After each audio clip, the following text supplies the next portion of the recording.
Hello, I'm Mark Hansen. Welcome to ASSE's annual professional development conference called Safety 2009 here in San Antonio. But, hey, if you're watching this, you're not in San Antonio. You're in a live webcast. Good deal. Great technology. Don't you just love it? Well, my session that you'll be listening to and watching is Business Lessons for the Safety, Health, and Environmental Professional. I'll be talking about some things that I haven't really spoken to much before on the business side. Mainly I've talked about the mathematical side and calculations on business. Well, this time I'm going to talk about the softer side. Things like the business lessons such as don't mistake asking questions for ignorance. Just because someone asks a lot of questions doesn't mean they really don't know what they're talking about. Another one, the key to a really good presentation is leaving out all the whistles and bells and cutting quickly to the chase and making it graphically oriented so people can make a clear decision.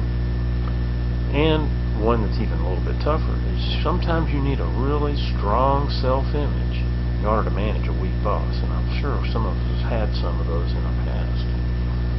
Good employee rules. If one wins, the whole team wins. That's a true statement. When you have a problem, bring a solution, not just the problem. Think about how you're going to fix the problem.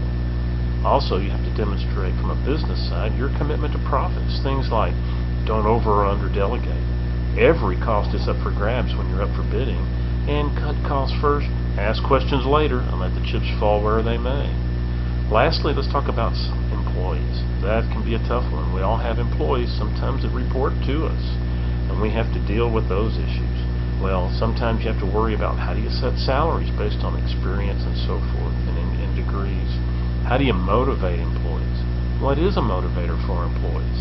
In today's world, it's a tough deal. Sometimes you have to run lean and mean. Most of the time you do anyway. And I'm going to talk about how you can do that and still maintain the level of compliance that you want.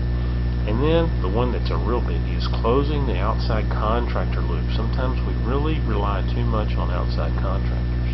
And I'll talk a lot about that in detail. I welcome you to the session, and so let's get going. See ya.